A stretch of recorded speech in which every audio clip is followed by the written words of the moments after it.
तो welcome students, आप सभी का मैं आलोक सर सजन क्लासेस में हार्दिक स्वागत करता हूं। स्टूडेंट्स, चैप्टर का नाम आपको स्क्रीन पर दिखाई दे रहा होगा, रेशो। इससे पहले कि मैं इस चैप्टर को स्टार्ट करूं, 2 मिनट मैं कुछ कहना चाहता हूं, उसको ध्यान दीजिएगा। देखिए, हो सकता है आप में से बहुत सारे स्टूडेंट्स ऐसे हों जिनका मैथमेटिक्स में वास्तव में इंटरेस्ट हो, है ना। एक तो होता है ना अपन कि भाई एक हमारे कंपटीशन के लिए हमें इस चीज़ को करना है, तो मजबूरी में करना होता है। कई बार ऐसा सोचते हैं स्टूडेंट, और कईयों का इंडिविजुअली एक अपना उसकी ओर झुकाव होता है, गणित की ओर, मैथमेटिक्स की। तो अभी हमने इस तरह से कोर्स को डिजाइन किया है, चाहे आपका इंटरेस्ट हो तो बहुत अच्छी बात है, इंटरेस्ट ना भी हो तो जिस तरह से हमने इसको लिया है और ग्रेजुअली धीरे धीरे बिल्कुल ग्रास रूट लेवल से हम अपने लेवल तक पहुंचेंगे, जो हमारे एग्जाम में जो क्वेश्चन के लेवल आता है उससे भी थोड़ा सा स्लाइटली अबव ही हम चलेंगे लास्ट तक। तो कोशिश ये की है कि अपने हर तरह के जो स्टूडेंट्स हैं जिनका मैथमेटिक्स में इंटरेस्ट है या जिनका एवरेज इंटरेस्ट है, वो भी इस अपने एग्जाम के लेवल तक आराम से पहुंच ना। तो थोड़ा सा हमारे पढ़ने की जो हमारी हैबिट है उसको हमको चेंज करना हो। खास तौर से मेरा एक सेंटेंस बहुत ध्यान से सुनिएगा, और वो सेंटेंस ये है, अभी तक हो सकता है आपका जो पढ़ने का तरीका रहा हो वो ये रहा हो कि भाई जो भी हम चैप्टर कर रहे हैं बस उसके फॉर्मूले देखे और उसके क्वेश्चंस पर आपने टारगेट किया। ये चीज़ें आपकी हो सकता है पढ़ी हुई हो सकता है क्या होंगी 7th 8th में, कुछ चीज़ें आपने 9th 10th में पढ़ी हो, कुछ 7th 12th में ना।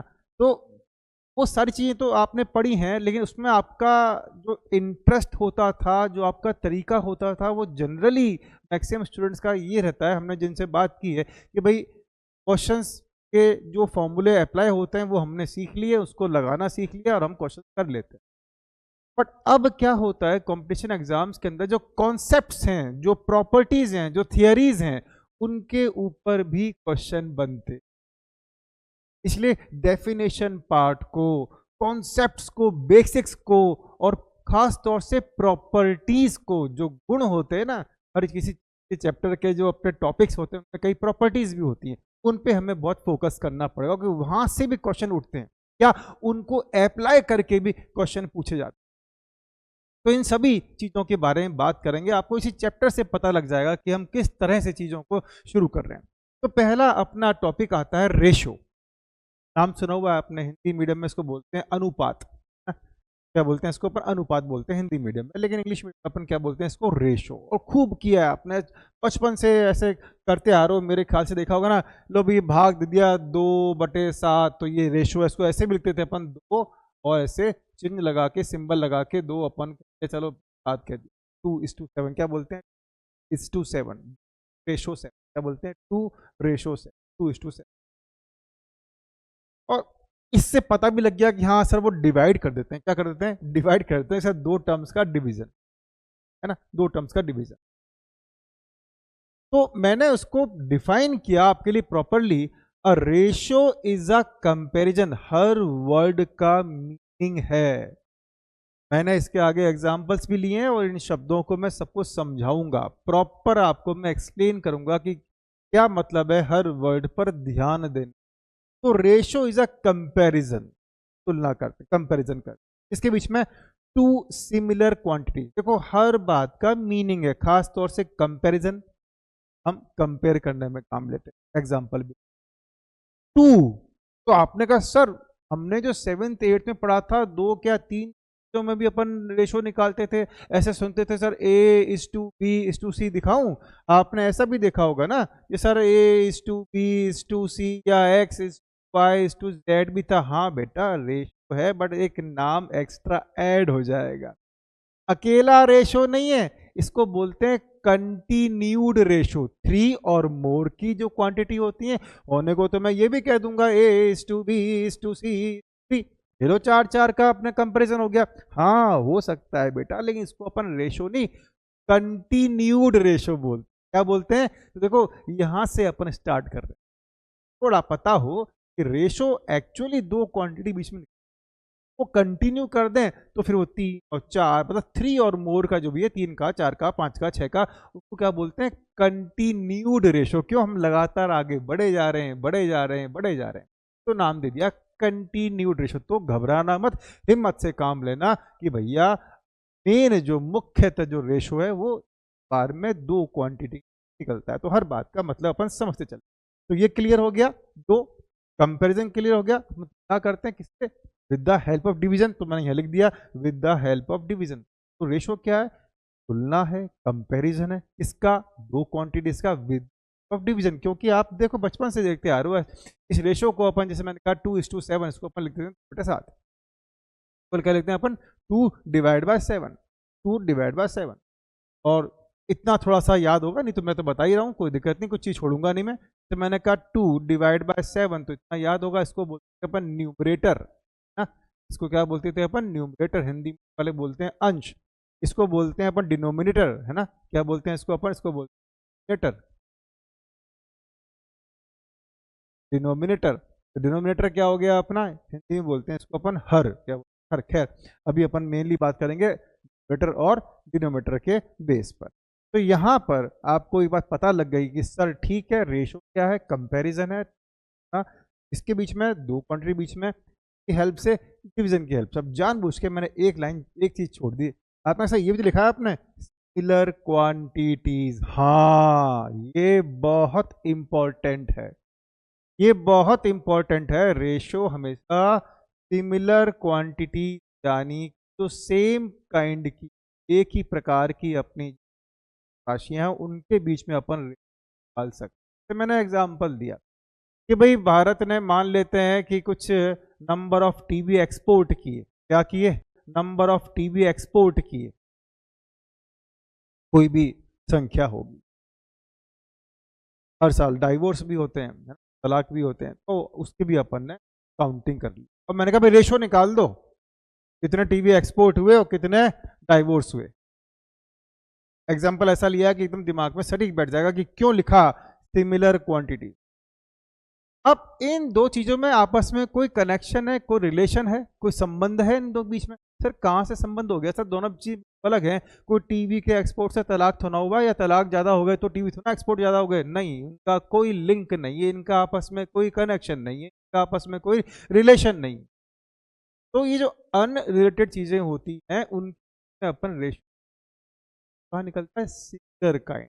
जैसे मान लीजिए मैंने कहा 2 बाल गोपाल हैं, राम है और श्याम है।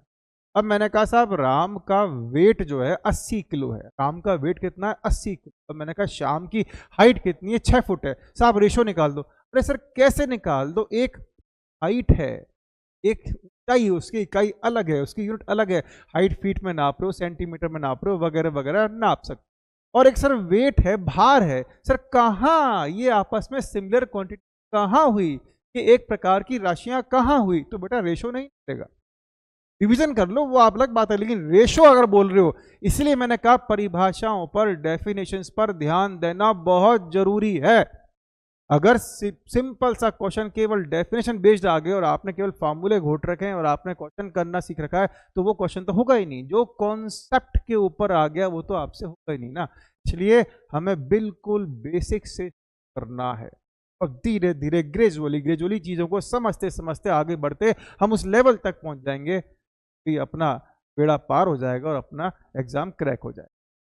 चलिए, तो यहां पर अपन बात करें, पढ़ा देते हैं अब आपके लिए। तो रेशो क्या है? Comparison of 2 similar quantity. Similar quantity जैसे मान लीजिए किसी की एज का किसी दूसरे व्यक्ति की एज से कंपैरिजन, दोनों की एज है, दोनों की आयु है, कंपेयर हो सकती है। किसी एक आदमी की इनकम का दूसरे आदमी की इनकम से, बिल्कुल हो सकता है, आराम से हो सकता है। किसी एक मशीन के वेट का किसी दूसरी मशीन के वेट से, ये भी हो सकता है। देखो मैंने जानबूझ के मशीन वर्ड सॉल्व किया। हमेशा आदमियों का कोई भी ऑब्जेक्ट हो सकता है, उसकी कोई भी मेजरेबल क्वांटिटी, है ना, कोई भी उसकी मेजरेबल क्वांटिटी हो सकती है, कोई दिक्कत नहीं। तो यहां पर जब रेशो अपन निकालते हैं तो सिमिलर काइंड का मतलब आपको दिमाग में क्लियर होना चाहिए, सिमिलर टाइप की क्वांटिटी होनी। अब मैंने उसको लिखने का तरीका बताया। If A and B are 2 quantity, अब तो पता लग गया कि मैंने 2 क्वांटिटीज क्यों बोली। अभी मैं रेशो की बात कर रहा हूं, कंटिन्यू रेशो भी आगे मैं बात करूंगा, वो टेंशन नहीं है। एक एक पॉइंट, एक एक प्रॉपर्टी की बात की जाएगी। समझते चलो, साथ साथ बढ़ते चलो। चाहता मैं ये हूं कि एक बार आपने इसको देख लिया, अच्छे से पढ़ लिया, तो उसके बाद रेशो से रिलेटेड जितने चीजें हैं या जो क्वेश्चन बन सकते हैं वो आपके दिमाग में बचने नहीं चाहिए। ये अपना यहाँ पर मोटिव है। इसी मोटिव को लेकर अपने क्लास के जो पॉइंट्स हैं इस तरह डिजाइन किए। चलिए, तो भाई अब रेशो बात समझ में आ गई, दो क्वांटिटी का है, एक बार में दो क्वांटिटी, दोनों क्या होनी चाहिए, सिमिलर काइंड की होनी चाहिए। और कैसे कंपेयर करते हैं, with the help of division. इसको लिखते कैसे हैं, है ना, लिखने का तरीका क्या होता है वो अपने अगले पॉइंट में बात की। If A and B are two quantities of same kind with same units. अब इसको ब्रैकेट में सर आपने क्यों लिखा, बेटा बड़ी इंपॉर्टेंट बात है, सेम यूनिट। और मैंने यहाँ की हर बात, यहाँ के हर पॉइंट के ऊपर एग्जाम्पल आगे ले रखे हैं, तो एग्जाम्पल के थ्रू इन सभी बातों को रिवाइज और आपको विजुअली दिखाऊंगा कि इन सबका मीनिंग इंपॉर्टेंट क्यों था। तो मैंने कहा अगर ए और बी दो क्वांटिटीज हैं, सेम काइंड की तो है, और साथ में लिखा मैंने विथ सेम यूनिट्स। अब सेम यूनिट्स का मतलब क्या है, हल्का सा मैं आपको यहां बताता हूं, एग्जांपल तो खैर देखेंगे ही देखेंगे। सेम यूनिट्स का मतलब यहां पर क्या है, समान इकाई का मतलब यहां पर क्या है। जैसे मान लीजिए मैंने कहा चलो दो बच्चों की मैं हाइट की बात कर रहा हूं, क्लास के सामने बच्चे बैठे, मैंने दो बेटा आप दोनों की हाइट का कंपेयर करना चाहता हूं। कंपेयर मतलब रेशो, कंपेयर कर रहे हैं है ना, तो वो रेशो अपन लेंगे। तो मैंने कहा दोनों बच्चों को आके बेटा आपकी हाइट मेजर करता हूं और मैं आपके हाइट का कंपैरिजन करूंगा। अब मान लेते हैं मेरे पास जो मेजरिंग टेप थी उसमें फीट भी होता है, उसमें भी होते हैं ना, देखा भी होगा आपने। मैंने एक बच्चे की जो हाइट है वो मान लेते हैं मैंने फीट में नाप ली, इसमें नाप ली, फीट में नाप ली, फुट वो बोलते हो आप लोग हिंदी, है ना। तो फीट में मैंने नाप ली कि भैया ये ऊंचाई इसकी है ना कितनी है, 5 फीट 8 इंच, भी जानते होंगे 5 फुट 8 इंच। दूसरे की लंबाई मैंने नाप ली, सेंटीमीटर में नाप सकते हैं, सेंटीमीटर में कितनी मीटर में भी नाप सकते हैं, फिलहाल मैंने सेंटीमीटर बोल दिया, है ना, सेमी बोल। तो एक स्टूडेंट की हाइट मैंने नाप ली फीट और इंच में, और एक की नाप ली मैंने सेंटीमीटर में। कहा रेशो निकालो, भाई दोनों की हाइट तो है, सिमिलर काइंड तो है, लेकिन रेशो अभी नहीं निकल सकता। क्यों, दोनों की इकाई जो थी, जो मेजरिंग यूनिट थी वो आपकी अलग अलग है, अभी कंपेरेबल नहीं हुए। क्या नहीं हुए, क्या वर्ड बोला मैंने, अभी वो कंपेरेबल नहीं हुए, अभी वो तुलना करने के लायक नहीं हुए हैं। तुलना तो करेंगे रेशो में, लेकिन अभी लायक नहीं बने वो कि तुलना कर सकें, कंपेयर कर सकें। क्यों, क्योंकि दो यूनिट अलग अलग थी, एक की फीट और है दूसरे की सेंटीमीटर में, या तो सेंटीमीटर वाले को भी कहाँ नापो फीट और इंच में, और या फिर तो भी कहाँ नापो, है मेरी बात। तो इसलिए लिखा कि भैया सेम काइंड है, अच्छी बात है, दोनों की हाइट थी, हाँ निकाल लेंगे रेशो भाई, दोनों की क्या थी, हाइट थी, रेशो निकाल लेंगे सर, निकाल तो लेंगे, लेकिन क्या होनी चाहिए, इकाई सेम होनी चाहिए, मेजरिंग यूनिट है वो क्या होनी चाहिए, सेम होनी चाहिए। तो फिर हम अपना रेशो निकाल सकते हैं। और उसको अपन लिखते कैसे हैं, क्योंकि मैंने कहा with the help of division, तो मैंने लिखा एक फ्रैक्शन बन जाएगा, ए का बी से रेशो निकाल लो, ए का बी से रेशो निकाल लो, तो क्या बन गया fraction A by B. A by B को ही ए डिवाइड बाय बी को ही क्या बोलते हैं, ए रेशो बी या A to B, ratio of A to B, इसे बी का रेशो क्या बोलते हैं, ratio of A to B. Sir इस पे इतना स्ट्रेस क्यों कर रहे हो बेटा, अभी आगे पॉइंट आने वाला है, इंपॉर्टेंट पॉइंट्स, बहुत इंपॉर्टेंट पॉइंट, वो एक एक पॉइंट हर छोटी सी छोटी बात को लेकर मैंने यहाँ पे डिस्कस किया है, ताकि यहाँ से पढ़ने के बाद अब आपको और कुछ पढ़ने की आवश्यकता, यहाँ से सब चीज़ें समझने के बाद, देखने के बाद फिर आपको और कुछ करने की आवश्यकता नहीं, अपन क्वेश्चंस की प्रैक्टिस और बात अलग।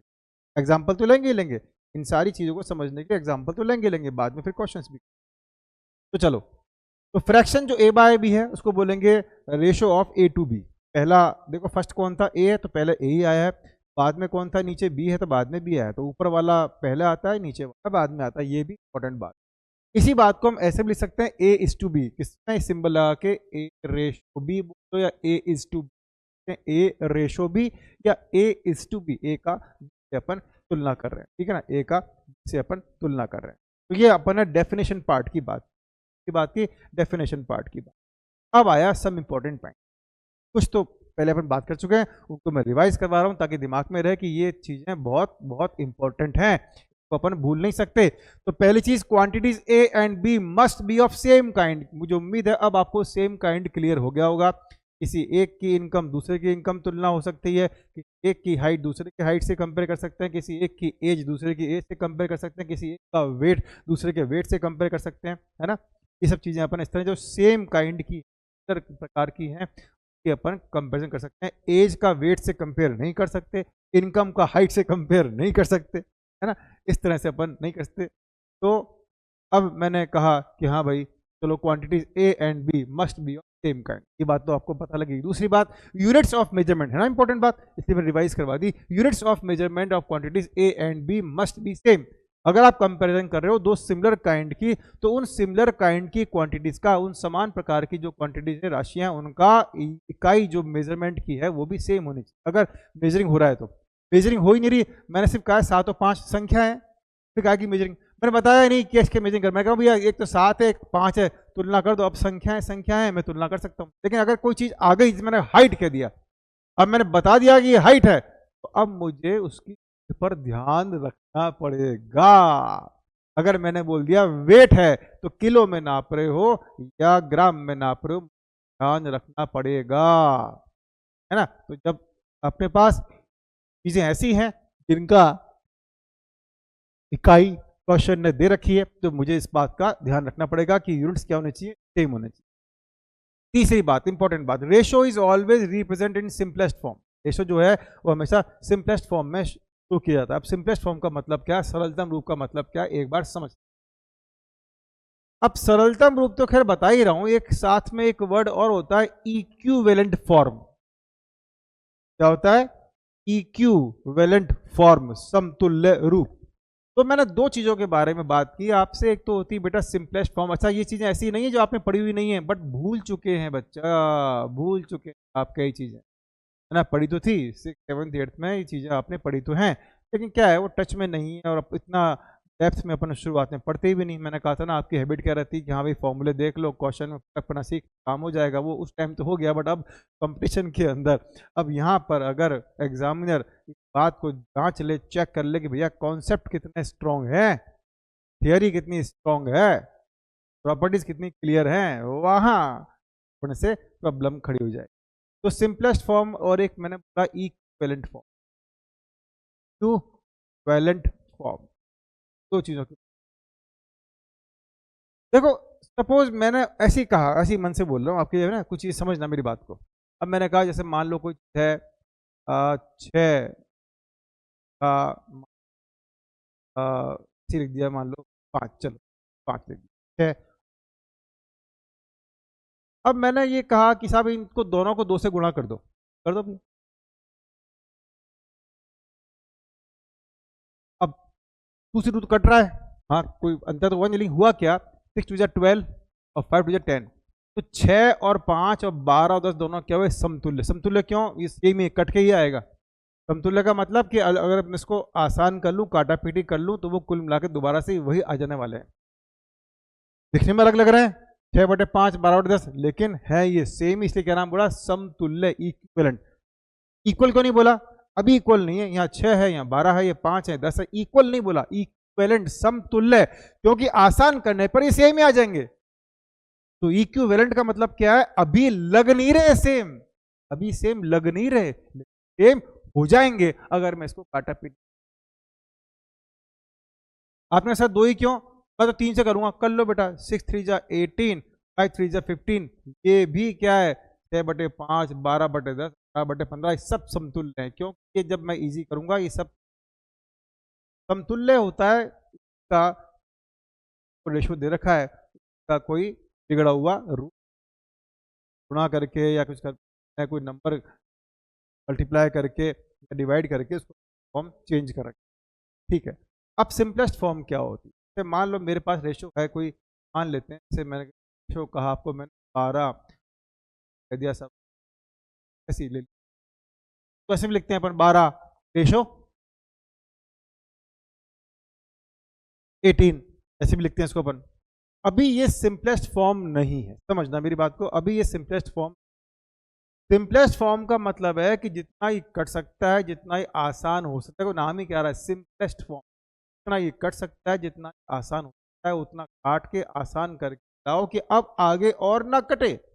अब आगे और ना कटे तो 12 और 18 को आप देखें, यहाँ 6 का पहाड़ा अपन जानते हैं 6 12 6 3 8, अब आया 2/3। अब ये एक के अलावा इसमें और कोई कॉमन फैक्टर है क्या? वर्ड बोला मैंने, क्या सेंटेंस? अब इन दोनों में 1 के अलावा और कोई कॉमन अलावा भी काटने को मतलब नहीं है, ये वही। तो अब ये और नहीं कट रहे, अब बन गया ये सिंपल 12 और 18 यानी 12/18 इसी रेशो की इक्विवेलेंट फॉर्म थी। सिंपलेस्ट कब होगी? जब इनमें अब और कोई ऐसा फैक्टर नहीं हो कट रहे। अब ये और कहीं नहीं कट रहे, अब ये और कहीं से किसी कट रहे ना, तो अब ये कट आ चुके हैं। अब इनमें कॉमन फैक्टर है वो के अलावा कोई नहीं है, का मतलब अब ये क्या आ चुका है।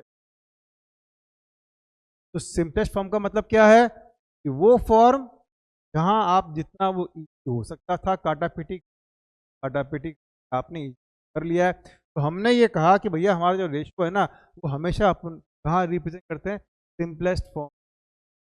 अगर काटापीटी है तो वो आपको करनी है, अगर काटापीटी है तो वो आपको करके। अब जो क्वांटिटीज मैंने बोली, अभी मैं 2 क्वांटिटी बात कर रहा हूँ, अभी मैं केवल 2 क्वांटिटी की बात कर रहा हूँ। इनके नाम होते हैं। कई बार क्या होता है, क्वेश्चन लिख दिया कि भैया if 2 is added to the antecedent of the ratio. आपने कहा ये क्या आ गया भाई, ये कौन सा दवाई का नाम आ गया एंटेसिडेंट है ना? दवाई दिमाग लगता है नाम, ये क्या नाम आ गया एंटेसिडेंट। अब इसलिए पता होना चाहिए, मैं कह रहा हूँ बार बार आपको कि अब क्या होगा आपके कंपटीशन एग्जाम के अंदर, अब इन चीजों को इस्तेमाल किया जाएगा। हाँ वास्तव आपने की है या ऊपर सुपरफिशियल पढ़ के आप आ गए, है ना? तो बात को भी नहीं छोड़ेंगे। टर्म्स के जो नाम हैं, दो टर्म मैंने बोली, उनके नाम भी बात कर रहे हैं। तो क्वांटिटीज ए एंड बी, अभी मैं 2 की बात ही कर रहा हूँ। तो quantities A and B are called terms of ratio, ratio के पद कहलाते हैं। तो पहले लिखा हुआ है उसको बोलते हैं फर्स्ट टर्म। जैसे मैंने कहा है रेशो ए टू बी है, मान लिया रेशो क्या है ए इज टू क्या ए रेशो बी। अगर मैं कहता हूं ए इज टू बी रेशो है, तो ए यानी पहला वाला कहलाएगी फर्स्ट टर्म, और है भी फर्स्ट। जो पहले लिखा हुआ है वो फर्स्ट टर्म है, जो दूसरा लिखा हुआ है वो सेकंड टर्म है। तो ध्यान रखना, जो पहले लिखा हुआ है ना, वो क्या है फर्स्ट टर्म है, और जो बाद में लिखा हुआ है सेकंड पर लिखा हुआ है वो सेकंड टर्म है। फर्स्ट टर्म का एक नाम और होता है एंटेसिडेंट, यानी जो फर्स्ट लिखा हुआ है वो फर्स्ट टर्म है, उसी का नाम है एंटेसिडेंट। बाद में लिखा हुआ है वो सेकंड टर्म है, उसी का नाम क्या है कॉन्सिक्वेंट। अगर अपन बात कर रहे हैं डिवीजन के अंदर ए बी बात कर रहे हैं अपन, तो आप ये तो बात जानते ही हैं, बोलते हैं अपन न्यूमरेटर शॉर्ट में आर, तो बोलते हैं डिनोमिनेटर शॉर्ट में बोले तो डी आर, है ना? डी आर मतलब क्या डिनोमिनेटर, आर मतलब क्या न्यूमरेटर, शॉर्ट में लिख दिया मैंने। यानी जो ए है वो फर्स्ट टर्म भी है, वो न्यूमरेटर भी है, और वो एंटेसिडेंट भी। भाई वाह, तो फर्स्ट टर्म है वो फर्स्ट टर्म तो है ही, एंटेसिडेंट भी है और न्यूमरेटर भी है, और जो सेकंड टर्म है वो कॉन्सिक्वेंट भी है और क्या डिनोमिनेटर भी है, पॉइंट भी है और क्या है वो डिनोमिनेटर भी है। तो ये तमाम बातें आप ध्यान रखना, क्योंकि मैं टर्म्स के नाम भी आपको बता दी। अ क्वांटिटी, ये इंपॉर्टेंट पॉइंट चल रहे हैं। A quantity is how much times of other और how much part of other such relations can be shown by ratio. तो का प्रैक्टिकल यूज क्या है? मन में आता है सर पढ़ा दिया रेशो, बस प्रैक्टिकल यूज क्या? अरे बहुत है बहुत, समझो ये वाला पॉइंट और ये वाला पॉइंट आपके सामने मैं एग्जाम्पल लेता हूँ।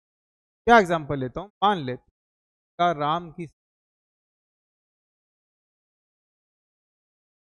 आपके सामने, समझना बात को, राम की और शाम की का जो रेशो है मान लो आपको क्या है, राम की सैलरी का रेशो। तो आपको पता लग गया इससे बेटा कि राम की सैलरी शाम की 4 गुना है। दिखा ना, क्या पता लगा कि राम की सैलरी शाम को मिल रहा है 1, तो राम को मिल रहा है 4, तो 4 गुना 4 टाइम्स। तो रेशो से ये पता लगाता है कौन से कितना पार्ट है। ये दोनों बारे में बात करूंगा और फिर इसके बारे में बात करूंगा। मैंने एग्जाम्पल शानदार लिया है, उससे मैं इन दोनों पॉइंट्स को लेकर आपको तो पहली बात मैंने कहा कि रेशो का प्रैक्टिकल यूज क्या है, वास्तव में कहाँ काम आता है? अरे डेली लाइफ में बहुत काम आता है, लाइफ में बहुत काम आता है। मान लो दोस्त पता लग गया यहाँ पे आपको कि राम को शाम का 4 गुना मिलता है। 4 इतने कितने गुना, तो how much times of one quantity, how much times of other. The Ram salary is 4 times of, Ram salary is 4 times of.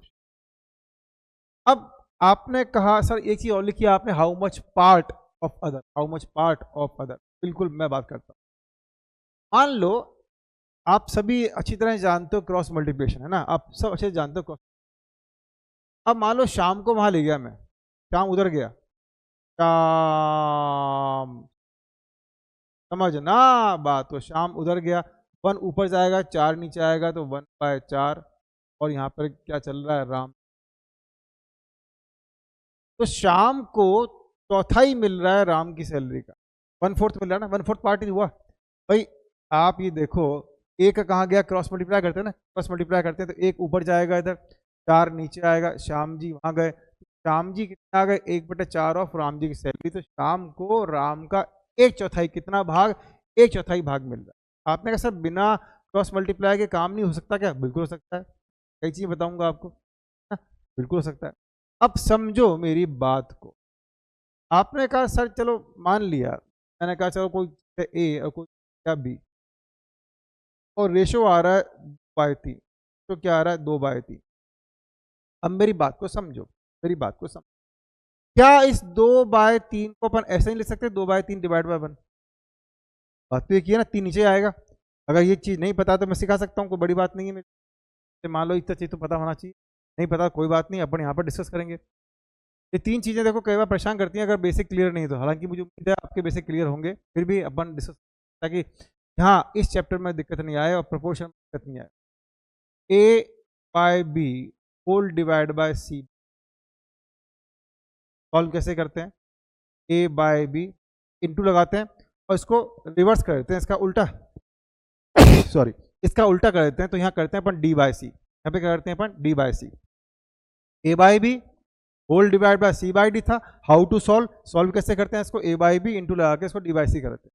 अगर मान लो ऐसा आता A/B whole divide by C sir, तो क्या करते हैं बेटा, काम वही है, काम वही है। हम क्या कहते हैं कि सर ऊपर भी 2 क्वांटिटी का रेशो, नीचे भी 2 क्वांटिटी का डिवीजन है, तो यहाँ पर सर एक क्वांटिटी है बेटा 1 तो लिख सकते हो ना। अरे सर अब तो आ गया सर, A/B गुणा करके इसको उल्टा कर दो 1/C, A 1 जा 1, ऊपर वाला ऊपर से मल्टीप्लाई होता है, बेटर बेटर से मल्टीप्लाई होता है, तो A 1 जा A और B इंटू C आ गया, आप बिल्कुल सही। अगर ऊपर अकेला हो नीचे B/C हो, सर अभी आपने सिखाई वो हमारे दिमाग में बैठ गई कि ऊपर भी 2, तो हम जानते हैं इंटू करके नीचे वाले का उल्टा कर दो। आपने सिखाया अगर ऊपर भी 2 चीज़ों का रेशो है, नीचे भी रेशो है, डिवीजन है, तो आप होल डिवाइड को इंटू बदल के नीचे वाले को रिवर्स करो, वाले का रेसिप्रोकल कर दो।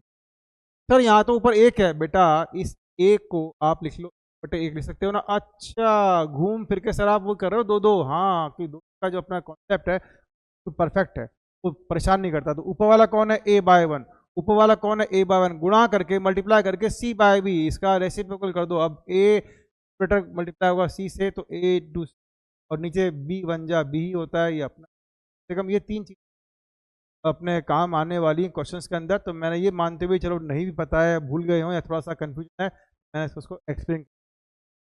चलिए बैक टू द, अपन चलते हैं अपने बात पर। तो अपनी बात चल रही थी साहब की, अब A/B 2/3 है, तो मैं इस 3 को ऊपर ले जाऊँ नीचे बंद कर दूं, आएगा वही। तो देखो ये जो A है, B का 1, B के 1 के मुकाबले A को कितना मिल रहा है, 2/3। आई बात समझ में? अरे B के 1, B को क्या है 1, तो A को कितना 2/3, तो B के 1 के मुकाबले बेचारे A को मिल रहा है 2/3। क्या मिल रहा है उसको, 2/3 मिल रहा है। 1 के मुकाबले इसको 2/3 मिल रहा है, क्या मिल रहा है, 2/3 मिल रहा है। तो मैंने कहा था ना, रेशो की हेल्प से हम ये पता लगाते हैं कि कोई चीज से कितने गुना है।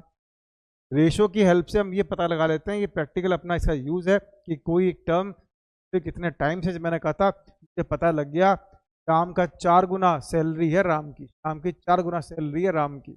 और एक ये पता कर लेते हैं कि कोई चीज़ का कितना भाग है, तो 1 के मुकाबले 2/3, तो A कितना है 2/3, A कितना है 2/3 है B का, A कितना है 2/3 है B का, A कितना है 2/3 है किसका, B का। ऐसे अपन पता कर लेते हैं। खैर ये तो एक छोटी सी बात थी जो और डिटेल में बात करेंगे। एक बात ये थी सर ये क्या लिखा है आपने, रेशो से एक्चुअल। अब समझो मेरी बात को, इस एग्जाम्पल के दोबारा इसी पे आता हूँ। मान लेते हैं राम की सैलरी थी 1,00,000 रुपए। राम की सैलरी क्या थी? 1,00,000 रुपए। हो गए 1,00,000, 5 जीरो हो गए। और श्याम की सैलरी थी मान लेते हैं 25,000 रुपए। राम की सैलरी क्या थी? मान लो 25,000 रुपए।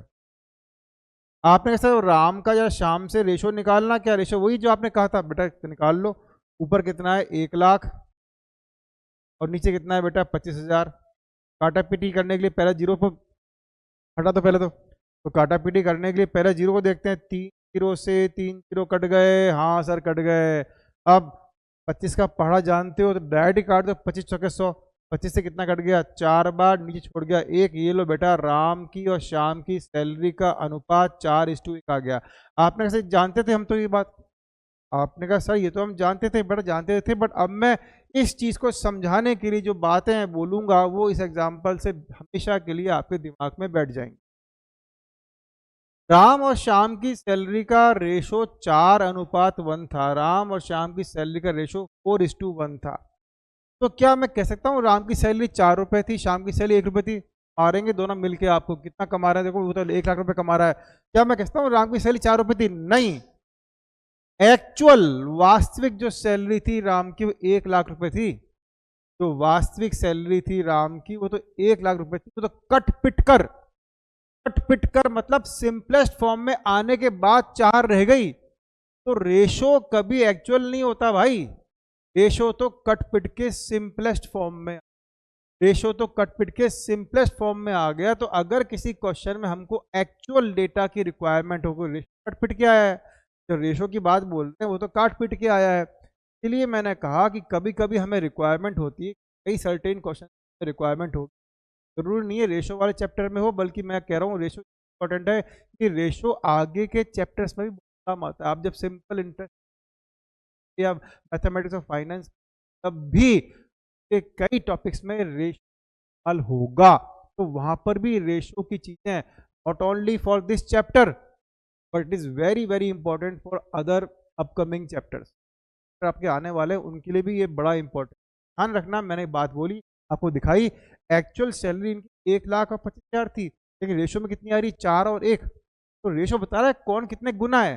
रेशो एक्चुअल नहीं होता, but sometimes some question the actual data हमें वास्तविक क्या करना पड़ता है वो मैंने बताया। रेशो अगर A:B है, मैंने बताया है, रेशो अगर दो क्वांटिटीज का A:B है। अब देखो जब मैंने लिख दिया A:B तो ये सब चीजें पुरानी जो है वो अपन फॉलो कर रहे हैं। इसका मतलब सिमिलर काइंड की हैं, सेम यूनिट, इसमें सब कुछ मैंने बोल दिया है सिंपलेस्ट फॉर्म में। सब कुछ जो मैंने पहले बोला ना इंपॉर्टेंट चीजें रेशो के लिए, अब वो सब फॉलो हो रही हैं और उनको करते हुए फिर आगे बढ़ रहे हैं। ये रेशो था, बट मुझे इनकी वास्तविक चीज ये थी कि पहली जो टर्म है वो ये तो रेशो है, उसका तो रेशो है, ये भी रेशो है। एक्चुअल क्या किया मैंने? KA और KB। के क्या बोला है? कई लोग डालते हैं एक्स, जैसे AX या BX ऐसे ही लिखा मिलेगा आपको, कोई दिक्कत नहीं है। मैं थोड़ा K डालता हूँ। अब ये K क्या बोला है सर? ये K क्या है बेटा? ये K वो कॉमन फैक्टर जिसकी तो आप काट पीट के क्या लेके आए हो? सिंपलेस्ट फॉर्म लेके आए हो। सर यहाँ बताओ ना, बिल्कुल बताऊंगा बेटा, ये लिखा है एग्जाम्पल इसलिए। राम की सैलरी 1,00,000 रुपए थी, श्याम की सैलरी 25,000 थी। अगर आप ध्यान दो 25,000 को काटोगे 1,00,000 से 4 बार जाएगा ना, यानी 25,000 एक ऐसा चीज थी, समझना मेरी बात को, अरे मेरी बात को समझना। 1,00,000 और 25,000, क्या आप देखो 25,000 एकम, 25,000 और 25,000 4 जा 1,00,000, यानी कि 25,000 वो कॉमन फैक्टर था।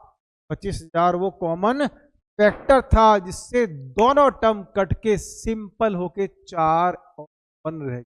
दोनों टर्म सिंपल होके कट पिट के 4 और 1 रह गई। इससे क्या समझ में आया? इससे समझ में आया कि एक्चुअल कट पिट आया है क्योंकि हम सिद्धांत में फ्री में लिख दिया कि अपन सिंपलेस्ट फॉर्म देते हैं, सिंपलेस्ट फॉर्म में। दैट्स व्हाई यहां पर अब अगर मुझे रेशो से एक्चुअल पे आना है, अगर मुझे रेशो से एक्चुअल पे आना है तो मुझे वो कॉमन फैक्टर चाहिए जिससे कट के। अब यहाँ तो मैंने आपके सामने एक्चुअल लिख रखा था तो आपको पता लग गया सब 25,000 से कट रहे हैं।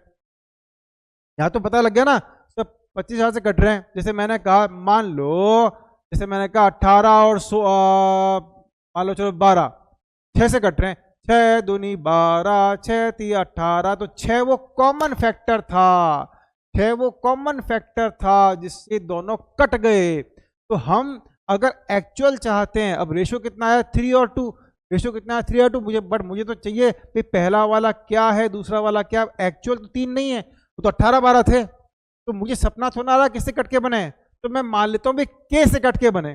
जैसे ये वाला 6 से कट के बना, तो 6 3 18 है ना, 6 दूनी 12, तो जिससे कट के बना उसको गुणा करने पे हम एक्चुअल पे आ गए। किससे कटा सर 6 से कटा, कि किससे कटा सर 6 से कटा, 6 से कटा, तो 6 को जब मल्टीप्लाई किया हम दोबारा एक्चुअल पे आ गए, दोबारा वास्तविक, है ना। तो हुआ ये, जब पता था तो ठीक है, लेकिन जब मैं आपको रेशो दूंगा और आपको कहूंगा कि बेटा एक्चुअल पे आओ, तो मुझे सपना थोड़ना आ रहा किससे कट के बना है, तो हम ये मान लेते हैं भैया के से कट के। क्या माना अपन ने, क्या दोनों का जो के रहा होगा।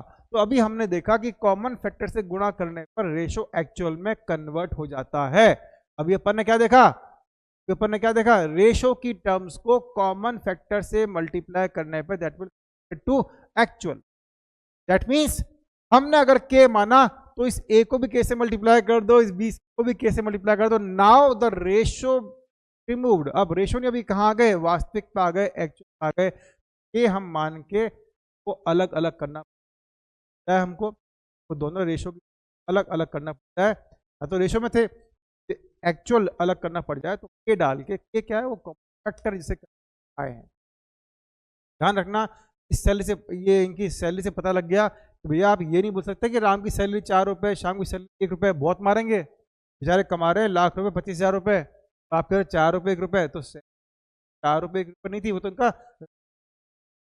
इनका रेशो, रेशो से एक्चुअल पाने के लिए हमें कॉमन फैक्टर नाउ दोनों एक्चुअल कन्वर्ट मान ली जाती, ये बात तो खैर बता दी। अब आई दो और चीजें, take care of order of terms in, तब मैंने बार बार छोटी बातें बता रहा हूँ। अगर मैंने लिखा है A:2, ये नहीं कि A:B और B:2 बराबर है, ना बाल गोपालो ना, यहाँ ऐसे रेशो में ये एंटेसिडेंट है ये कॉन्सिक्वेंट है, बट यहाँ पे आप देखो चेंज हो गया मामला, इसलिए मैंने नाम के साथ सिखाया था, हर चीज आपको नाम के साथ सिखाइए। डेफिनेशन पे ध्यान दो, है ना, डेफिनेशन पे ध्यान दो। क्या ये जो चीज थी, अब ये बन गया एंटेसिडेंट फर्स्ट टर्म और ये बन गया कॉन्सिक्वेंट, तो दिन रात का चेंज आ, रेशो की जो टर्म्स हैं उनके ऑर्डर पर ध्यान, उनके क्रम का ध्यान पहले लिखना नहीं करते, करेंगे जब का इन्वर्स ना, इन्वर्स कर दो वो अलग बात होगी, आप नहीं करो, दे रखिए टर्म्स का ऑर्डर का ध्यान, take care order of terms in A:B never equal to B, मैंने दे रखा है वो बराबर नहीं, 7 दिन का अंतर आ गया, 2:2 कैसे कह सकता हूँ कि वो बराबर है नहीं, इसलिए का ध्यान रखना है, क्वेश्चन आपको वही ऑर्डर फॉलो है। Now both terms can be multiplied और डिवाइडेड बाय एनी, हर बात के जो मैंने यहाँ पे लिखी है आगे उसका एग्जाम्पल, हर बात जो मैंने यहाँ पे लिखी है आगे उसका एग्जाम्पल भी लिया, अपन एग्जाम्पल बात करेंगे, पहले देख लेते। मान लो मैंने कोई रेशो दिया है 7:3, क्या रेशो दिया है मैंने, कोई 7:3, 7 है बटे 3 ऐसे मान सकते, मैं कहता हूँ मैं इसको किसी से मल्टीप्लाई कर सकता हूँ, से डिवाइड कर सकता हूँ, ये बात मैंने जानबूझ के आपको बता, करंट रेशो में जानबूझ के इस पॉइंट को डिस्कस करने के लिए आपको जो मैंने बात बोल उसके बारे में आपको बताया था कि भाई 7/3 है, मान लो मैंने दोनों को 2 से गुणा किया, बोथ बोथ मतलब दोनों, मैथ्स में ऐसा भेदभाव नहीं चलता, आप एंटीसीडेंट को कर लो कॉन्सिक्वेंट को मत करो, ना भाई ना, ना भाई ना, घर में लड्डू आएंगे सब बच्चों को बराबर बटेंगे, लड्डू आएंगे तो सब बच्चों को बिल्कुल बराबर बटेंगे, ये नहीं कि एक को बांट दिया एक को छोड़ दिया, ऐसा ना। तो यहाँ पर अपन क्या करेंगे, 7 और 2 से मल्टीप्लाई किया है तो 2 से मल्टीप्लाई करना पड़ेगा, 7 दूनी 14 और 3 है, ये भी अपना क्या है आ गया, मैंने कहा भी था सिंपलेस्ट तो नहीं है, सिंपलेस्ट तो ये था कि अब नहीं कट रहा, लेकिन अगर मैं किसी ट्राई करता हूँ तो रहेगा, तो वो अपना क्या रहेगा, वो इक्विवेलेंट क्या हो जाएगा, इक्विवेलेंट रेशो फॉर्म में नहीं है बट इक्विवेलेंट तो है, काटा पीटी करूंगा, अरे काट तो 2 से 2 7 जा 14, 2 या 6 आ गया 7। तो किसी चीज़ से मल्टीप्लाई कर लो, किसी डिवाइड कर लो, घूम फिर के अपना आंसर वही आने वाला है। जैसे मान लो कि तो मैंने मल्टीप्लाई किया, अब आपने कहा सर 7 को भी मैं 2 से डिवाइड कर देता और 3 डिवाइड करता, बेटा तो भी फिर आंसर हो जाएगा। अब इसका मीनिंग क्या होता है? 7/2 होल डिवाइड बाय 3/2। कुछ सिखाया था मैंने? अरे हाँ सर, फिर सिखाया था क्या चीज़? हाँ देखो, पहले ही सिखा के रखा है मैंने, ये चीज़ें मैंने पहले सिखा के रखी हैं कि काम आएंगी। तो 7/2 होल डिवाइड बाय 3/2, 7/2 इंटू करके उल्टा कर दो 2/3, अभी दोस्तों रहा है और वो 7/3 दोबारा आ जाएगा। अपन ऐसा कर सकते हैं, उस term can be multiplied divided by any number except 0, उसे अपन डिवाइड नहीं देते। और मल्टीप्लाई कर दूंगा तो मेरा रेशो खत्म हो जाएगा। जैसे मान लो कि 7/3 है, अगर सर उससे मल्टीप्लाई करना, अरे मेरा रेशो खत्म हो गया और ये अनडिटरमाइंड फॉर्म में आ गया। क्या आ गया? ये अनडिटरमाइंड फॉर्म में आ गया। क्या बोलते हैं? तो अनिर्धारित है जिसका ना, तो बात ही गलत हो गई। इसी में 7/0 भी नहीं कर सकता। क्यों? ट्राई करते हुए ये चीज़ें, इसलिए मैंने लिख दिया भैया, मैं लिख तो रहा हूँ बाय एनी नंबर, बताना पड़ेगा एक्सेप्ट 0। अब इसके ऊपर कुछ एग्जाम्पल्स लेते हैं जो अपन ने सीखा ना, उनको अपन एग्जाम्पल में बात करते हैं। तो मैंने एक आप बहुत सिंपल सा एक एग्जाम्पल लिया, सिटी ए और सिटी बी, और ये दोनों डिफरेंस है। क्या है? 4 किलोमीटर। क्या है? 4 किलोमीटर। सिटी ए और सिटी बी के डिस्टेंस है, दूरी है वो 4 किलोमीटर। जैसे सिटी सी के बीच डिस्टेंस 800 मीटर है। मेरे इस एग्जाम्पल को देखते ही आपको बात समझ आ गई होगी कि इतना डिटेल में मैंने बात की है सर, इसके थ्रू कहीं ना कहीं फिट्स की बात करने, क्योंकि काइंड तो सिमिलर है।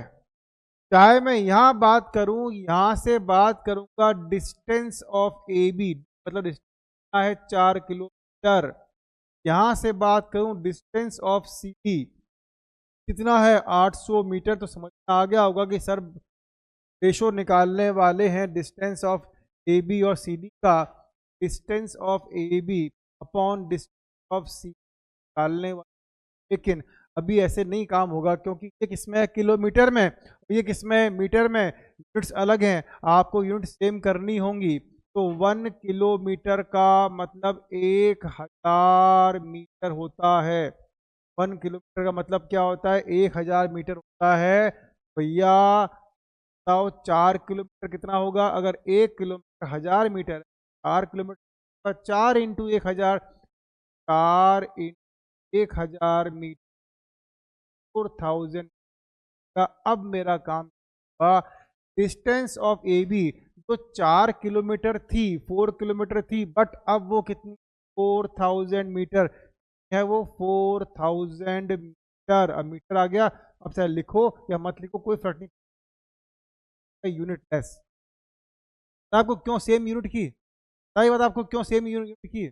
कई सेम क्यों की? ये क्यों लिखा है मैंने? क्योंकि जब रेशो जब आता है ना, तो रेशो हम ये बोलते हैं, रेशो सिर्फ नंबर्स के बीच में आता है, संख्याओं के बीच में। यूनिट लेस होता है, इकाई मुक्त होता है, इकाई आती ही वो कब नहीं आएगी? जब ऊपर नीचे दोनों सेम इकाई होगी। समझे मेरी बात? क्यों लिखा है ये? पढ़ा था आपने, अगर ध्यान से पढ़ा होता तो ये लिखा था कि जो रेशो होता है वो होता है यूनिट लेस, उसमें नहीं होती। क्यों नहीं होती? तो अपन यूनिट सेम कर देते हैं। अगर मीटर के नीचे मीटर है तो कट गया ना, हाँ इसीलिए कहते हैं तो है वो हमेशा है। तो बेटा अब अपन काटा पीटी 4000 के बाद सिर्फ एग्जाम में कुछ नहीं करना, करने के लिए ये सब में 1000 काटा पीटी कर दो भैया।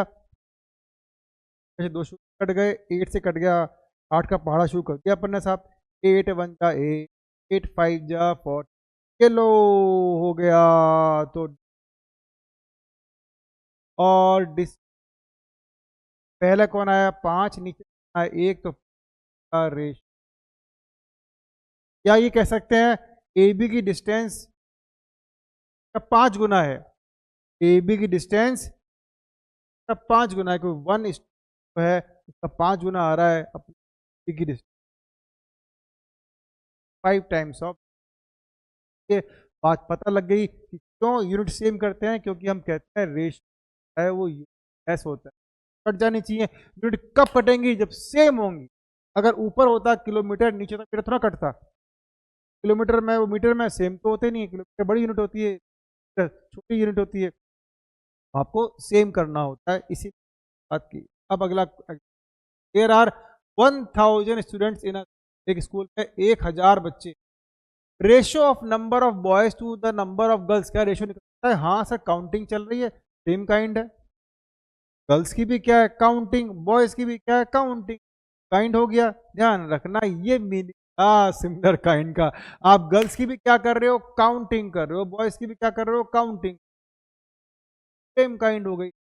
ये यहाँ पर चल सकता है, 4:1 फाइंड द नंबर, काम करता दो तरीके से। दूसरा तरीका है वो बड़ा है, आपको कैसे बड़ा क्यों करा रहे हो, हमारे तो ऑब्जेक्टिव है वो शॉर्ट आना चाहिए।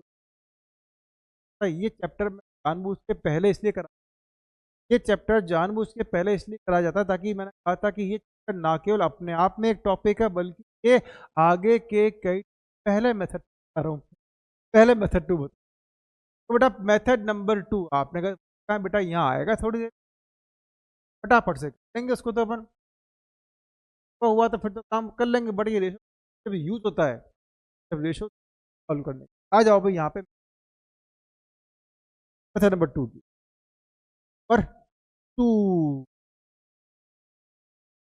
चलो भाई, तो यहाँ पर भाई साहब जो आपको नंबर ऑफ बॉयज और नंबर ऑफ गर्ल्स ध्यान रखना, पहले कौन है बॉयज फिर कौन है गर्ल्स, तो 4:1 दे रखा है, बट ये तो रेशो है, एक्चुअल तो है नहीं, तो एक्चुअल नंबर ऑफ बॉयज है, नंबर ऑफ बॉयज क्या सिखाया था साथ में दो, ये क्या है वो कॉमन फैक्टर का जिससे आया है ना, नंबर ऑफ बॉयज हो गए बेटा 4 के, और नंबर ऑफ गर्ल्स भी कितने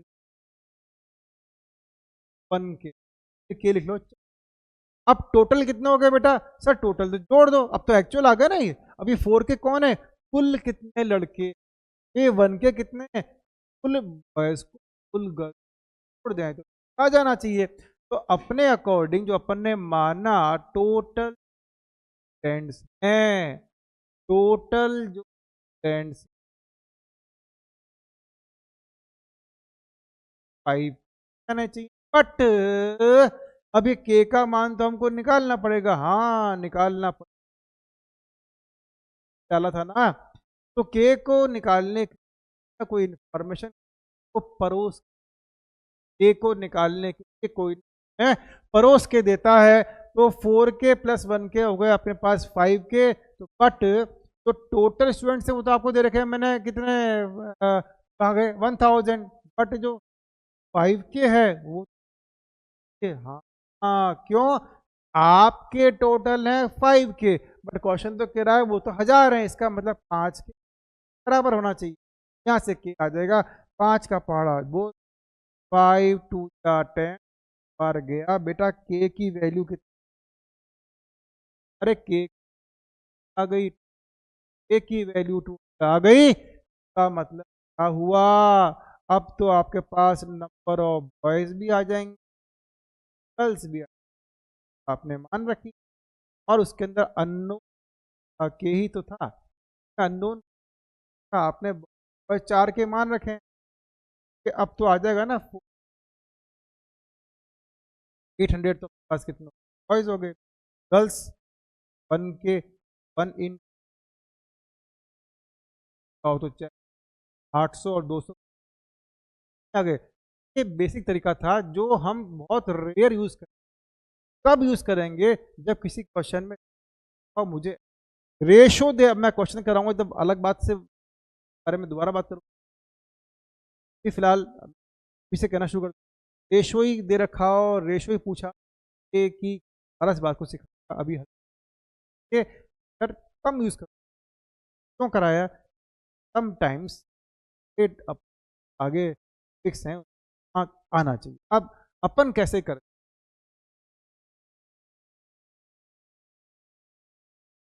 ये नहीं है, हाँ बेसिक तरीका क्या था, बात ध्यान,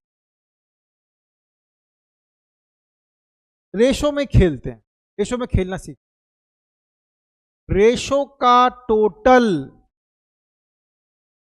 रेशो का टोटल कितना है 5 का टोटल कितना है 4 और 1 5। रेशो का टोटल कितना है 4 और 1 5। एक्चुअल टोटल कितना है, ध्यान से समझना, एक्चुअल टोटल कितना है 1000। यानी कि अगर रेशो का टोटल एक्चुअल के 1000 के बराबर है तो बताओ रेशो का एक कितने बराबर होगा, बराबर होगा। बात दोबारा सुनना, अगर पहली बार ऐसी तो ध्यान, आप लोग कई तरीकों से करते हैं, मुझे पता है आपने ऐसे भी किया होगा कि बॉयज कितने हैं 4 5 में से, बॉयज कितने हैं 4 कितने पर, तो कितने आपने किया होगा। बट मैं एक और सिखाना चाहता हूँ, खैर बहुत सिंपल सा, आप बहुत चाह रहे हो बॉयज पूछा जाए, चलो एक बार ये कर लेता हूँ, ये जो आपने करता है वो तो करा दूँ एक बार। फिर बॉयज निकालने, तब बॉयज कितने हैं सर, बॉयज 4 हैं, कितने में से 4 और 1 5, कितने में से टोटल कितने हैं 5, बॉयज हैं 4 टोटल 5 में से, और हैं कितने 4, 5 में से 4 है, 1000 में कितने होंगे 5, 800। ये काम आपने कर रखा है। गर्ल्स सर, गर्ल्स तो 1 है, कितने में से 5 में से, 4 और 1 5, तो है 5 में से 1 है, 5 है कितनी 4 हैं, 5 से कितना 200। अभी टाइम क्यों लगेगा आपको, टाइम कर रहे हो, कैसे कर रहे हो, तो पता है तो फिर तो ये आपके लिए का सबसे आसान तरीका यही है।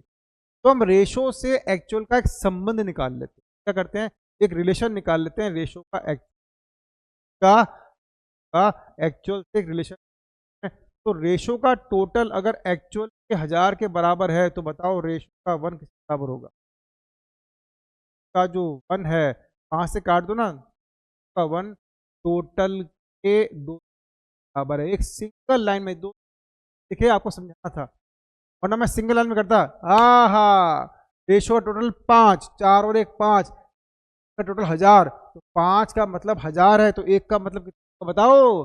अगर 5 का मतलब 1000 है तो 1 का मतलब कितना होगा 200 होगा। तो बॉय तो आपने क्या बोल रखे हैं, बॉयज तो आपने कितने रखे हैं 4, 1 का मतलब 200 है तो 4 का मतलब कितना होगा, 1 का मतलब 200 है, अगर 1 का मतलब 200 है तो 2 का मतलब कितना होगा 400, 2 का मतलब कितना होगा 600, 4 का मतलब कितना होगा 800, 4 गुना तो 4 × 800।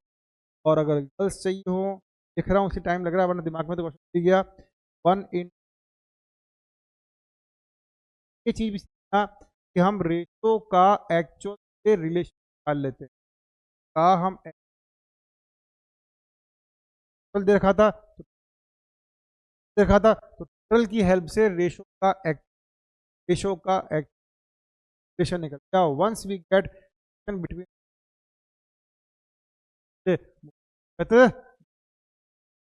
दो मेथड से अपन आंसर। अब एक और लेते हैं, if weight of a person was मतलब था, अब if weight of a person was 120 kilo, एक हरी भरकम का वेट कितना 120 किलो, आफ्टर वर्कआउट उसमें जिम में जाकर खूब की पसीना बहाया, वेट रिड्यूस कर लिया, खूब जिम में गया खूब वर्कआउट की है और उसने अपना वेट क्या कर लिया रिड्यूस कर लिया। तो if weight of a person was 120 kilo after workout he reduce weight in 8:4, तो 8 से 5 पे अनुपात में, अनुपात अनुपात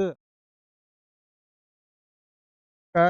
आपको इतना पारंगत के अंदर कहा था ना है बिल्कुल है, कोई दिक्कत नहीं है, लेकिन जब इस को हम कहीं और दूसरे इस्तेमाल करेंगे तब ये, तो वेट ऑफ पर्सन 120 किलो, ये कौन सा वेट था पुराना, वर्कआउट के बाद उसका नया वेट पूछा है कि अब तो कम हो गया ना, कम वाला वेट पूछा, वर्कआउट किया अब वेट कम कर लिया उसने 8 के मुकाबले 5, तो 8 कौन था पुराना, 8 कौन था पुराना, 8 का मतलब 120 था, रेशो का 8 एक्चुअल 120 के बराबर है, पुराना वेट तो है वॉज पहले था, 120 क्या था पुराना वेट, और पुराना वेट का रेशो कितना है 8 है। तो मैंने कहा था कि कोई ना कोई चीज ऐसी दी होती है, पिछले क्वेश्चन की बात करूं तो टोटल से रेशो और एक्चुअल का संबंध आया, अब की बार आएगा ओल्ड वेट से, एक्चुअल ओल्ड वेट 120 है, एक्चुअल ओल्ड रेशो 8 है, सॉरी, रेशो का जो ओल्ड वेट है वो कितना है, 8 है भाई साहब। रेशो का ओल्ड वेट कितना है, 8 है। एक्चुअल, मैं एक चीज कहना चाहता हूँ, मेरी बात को, कितना है, 120 है। तो 8 का मतलब अगर 120 है तो एक का मतलब कितना होगा, 120/8। कॉल बाद में करूंगा। एक का मतलब कितना होगा, 120/8 की बात समझ में आ गई? हाँ सर आ गई कि 8 का मतलब 120 है। रेशो का 8 एक्चुअल 120 के बराबर है। रेशो का 8 एक्चुअल 120 के बराबर है। तो रेशो का 8 अगर 120 के बराबर है तो 8 आएगा नीचे। 1 का मतलब 120/8।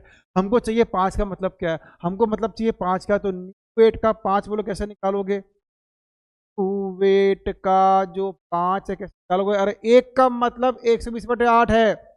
अगर एक का मतलब 120/8 है, अगर वन का मीनिंग 120/8 है, तो पाँच से 5 से गुणा कर दो। 5 इन 1/8। काटा पीटी जो होने वाली है वो होगी आप 8 से काट दो। क्या पूरा जा रहा है? मेरे ख्याल से पूरा जा रहा है। तो यही पे काटते हैं। 8 वन का 8 बचे 8 पंचा, बाकी कितना 7 और वेट का किलो में। एक तरीका तो ये है। सेकंड तरीका डायरेक्टली आप रेशियो से कर सकते थे। कोई कार्ड नंबर 1 बड़े क्वेश्चन काम आता है एक्चुअल में। लो फिर जो चाहे वो पूछ ले। मेथड नंबर डायरेक्टली बात कर सकते हैं, खास दिक्कत। तो यहाँ पे लॉजिक ये था, ये किसका रेशियो है बताओ, 8 से 5। तो ये ओल्ड है न्यू है? देखो old weight upon new weight का जो है 8 और 5 है या नहीं, बताओ है कि नहीं? 8 से 5 कम किया ना तो 8 पुराना होगा। बट ओल्ड वेट तो देखा है 120 किलो। ओल्ड तो कितना है 120। न्यू वेट चाहिए अभी आ जाएगा, ट्राई कर लेना। खत्म, डेली खत्म। 8 और 5 क्या चाहिए, न्यू वेट उधर ले जाओ। नवा नवा वेट का नया नया वेट 5 इधर आएगा। 120 × 5 और 8 नीचे आएगा। 8 एकम 8, 8 पंजे 40। नया जो वेट है 75 आ गया। नया वेट है वो कितना आ गया, 75 को आ गया। एक एग्जाम्पल और लेते हैं। मैंने सिखाया था ना, आपको याद होगा मेरी बात, और याद होगी आ सकता बात को, कि मैंने ये कहा था कि both terms can be multiplied और divided by any number. Sir ये काम कहाँ आता है, इसका प्रैक्टिकल यूज क्या है, थोड़ा बताओ ना। अरे बताएंगे बेटा, प्रैक्टिकल यूज से पहले बताएंगे। आओ समझो। मैंने कहा था रेशो की दोनों टर्म्स को किसी भी डिवाइड किसी भी कर सकते हैं। अब ये देखो सिंपलेस्ट फॉर्म नहीं है, 36 कटते किससे हैं? सिंपलेस्ट फॉर्म कैसा आया, डिवाइड करने से। जाऊं, जाओ सर। 24 और 36, इसको 2 से डिवाइड किया, चलो 2 से पकड़ा है ना, 2 से डिवाइड किया तो पहल जा किया सर 2 का कितना। जब 2 से डिवाइड किया दोनों को किया, बोथ टर्म। हमारी मैथ्स क्या बोलती है, भेदभाव नहीं, पक्षपात नहीं, तो दोनों के साथ करो।